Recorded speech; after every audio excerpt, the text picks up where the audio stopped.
Christmas is a time for memories. We remember this, and we smile at that, and we want to do it the way we've done it from our childhood.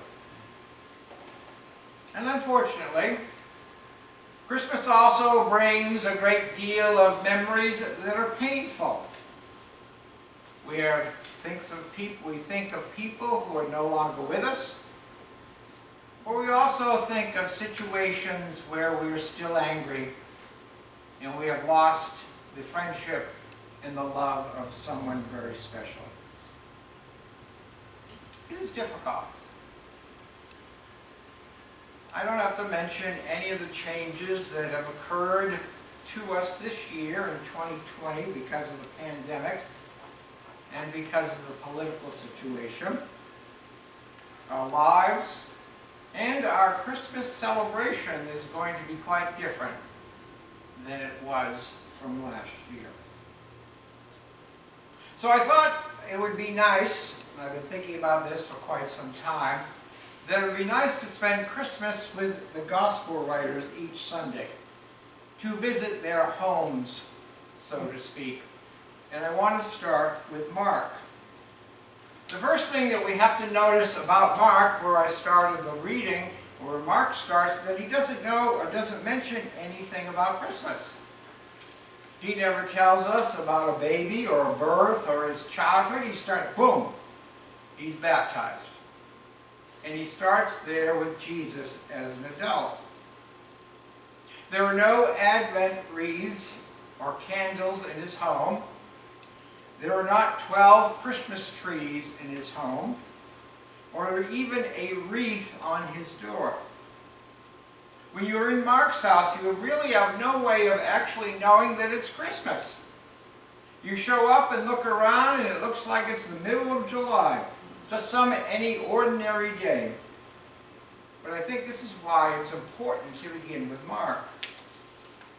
Now, we celebrate Christmas as Christians because it's a celebration of the Incarnation. For those of you who have not attended seminary, the Incarnation means that God chose to become a human being and to step into human history. Even though he knew, God being God, that it was going to be wonderful and at times quite messy. Now we know Mark doesn't mention how Jesus was born, but Mark knows the important thing, and he knows where the Son of God is. He knows where the love of God is.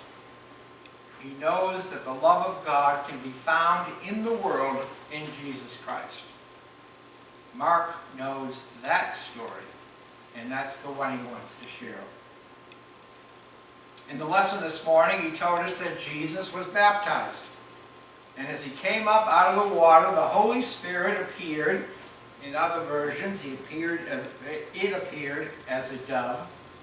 But the important thing is that God spoke to him. He heard the good news that he was loved and special by God. You are my Son, whom I love. But it doesn't end there. As soon as he says you're loved, the Spirit came and pushed Jesus in the wilderness. Basically, the Spirit said, hey, that was great. Now get out of here and go do some work. Now, when it comes to the wilderness, we know what the wilderness looks like because we have seen too many Jesus movies. And granted, Jesus is out in the physical wilderness, but Mark actually means the wilderness is something, a turmoil, a chaos that's going on in our minds and in our hearts. Wilderness means that it's not normal, that it's not clean, that it's not something that we can understand or accept. The wilderness, when we're going through this turmoil, is that we are forcing ourselves or being forced to wonder, can we actually trust this God? We've heard about God forever. We've seen his pictures in Facebook.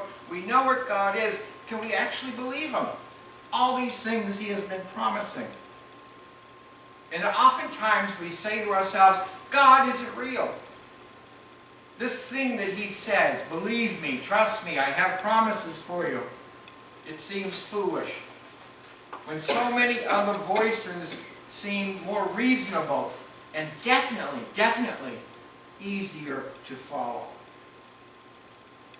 The wilderness in our hearts is anywhere that disappointment is a part of our lives. Where hearts are broken, where the soul is in turmoil, and our lives are thrown into the meat chopper. In the wilderness, we try to survive. Despite being surrounded by voices that tell us, voices that force us, want us to cower, to give up our humanity, and listen to something that's much more powerful, nastier, easier, and we forget who we are. And we forget that God has said to each one of us in baptism, you are my beloved, whom I love. I think all of us could tell wilderness stories, but we won't do that. We can find the wilderness in our homes, in our lives right now, and sometimes even in this place. The wilderness is never really that far away. And this is a fact that Mark shows to us if you read the Gospel of Mark. He is the shortest, only 16 chapters. The reason that Jesus was led into the wilderness is because he identifies with us. He knows that we live in the wilderness. And basically, if you look at the Gospel of Mark, he never really leaves it during his 3 years of ministry. From the beginning until the end, when he dies on the cross, Jesus is fighting the devil. He's fighting the storms. He's fighting the religious and political authorities who are trying to put him into a small box. And he never stops until he takes his final breath on that cross. And from the moment to the last, he is in this struggle. He is in this battle. He's feeding the hungry. He's healing the sick. He's attacking those powers that want to crush other people because they were different and because he was different. And his ministry starts and ends when his blood is spilling on the wilderness ground. But then the Roman soldier says the same words that his father said to him. Truly, this was the Son of God. If we remember that, we know that the love of God has become real. It is the incarnation. This is the love that we find in the wilderness. Now, Mark's home is not one place. It's actually a mobile home. You might find him in the center of political power. People who supposedly are in charge, making deals behind closed doors. And there's a struggle between politics and ideals. Mark also lives in the suburbs, where people are going and taking care of their property because the HOA is after them, and they're eating up their future, not thinking too much about the present. He sometimes lives in noisy neighborhoods, living in an apartment where you've been forced to live because of economic situations, and you lock your door out of fear, and you have to listen to the people next to you screaming and yelling, and often hear gunshots because it is dangerous. Sometimes Mark is living in a dorm, a student, a young person struggling with a decision, an action that they occurred without thinking, and what is going to happen in the future with these consequences. Or Mark is living in a retirement home filled with lots of pictures. A call maybe once a month, if that much. But it's also filled with loneliness.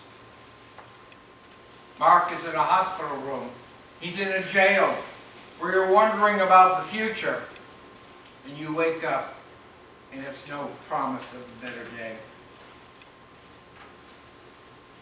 Mark may not have shared where Jesus was born, but he knows where Jesus lives. He lives in the wilderness, and the Son of God will not forget us. At Mark's house, they're not singing this year Silent Night or Dominic the Donkey, but they do know that hymn, There is a Balm in Gilead. When my mother was dying of cancer, I brought my children to see her. And she was there on the couch.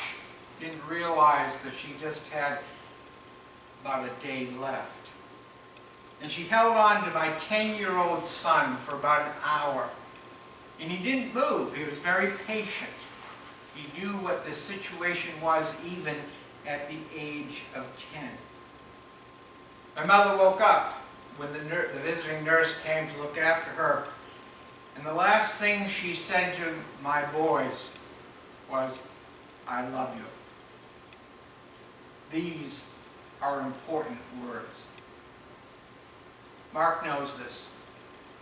When life is hard, when our hearts are broken, when we eat disappointment for breakfast, and the night is filled with fear, and we're listening to the traffic making all that noise, in those special moments, sometimes, not always, sometimes we discover, we find out, we accept that God is there with us. God has come to us to tell us, "I love you. You are one of my special children." And that becomes an important moment in our lives. Christmas can be a hard time for people. And especially with the pandemic, many commentators are saying that we're beginning earlier, we began earlier to decorate because we want to capture some of that joy that we have lost this past year. We're trying to look for the wonderful. We're trying to capture the normal again, whatever that may mean.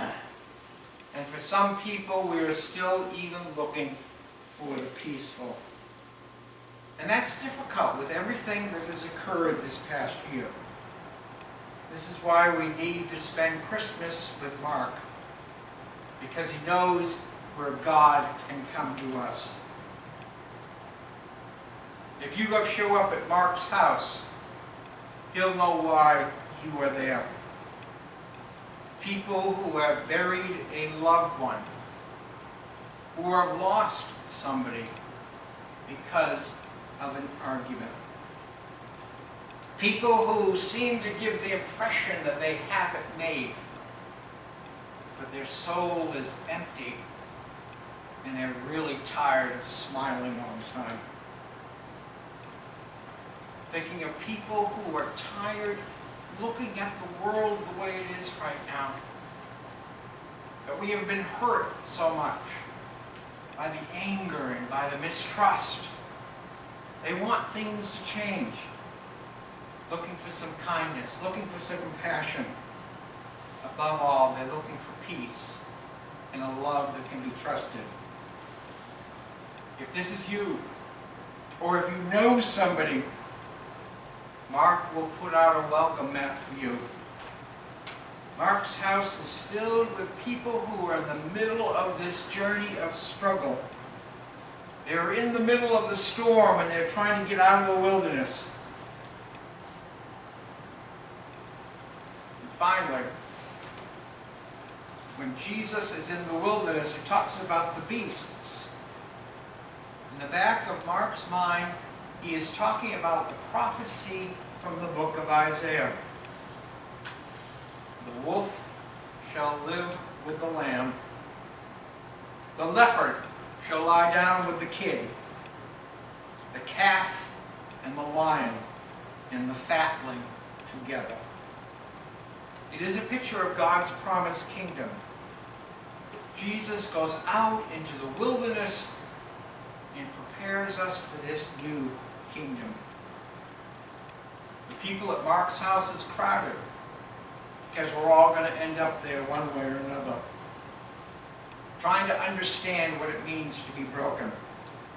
For those who's been trying to be faithful, but over and over and over again, somebody will pull that rug from underneath us, and we either give up or we look for something that is much easier. And there, in Mark's house, is Jesus, with this glimpse of the wolf and the lamb. Mark's house, it doesn't look like Christmas. It's not decorated real fancy. It's not even decorated. But we know that when we go into that house, we will find the Christ. We will find the love of God in a very, very real way.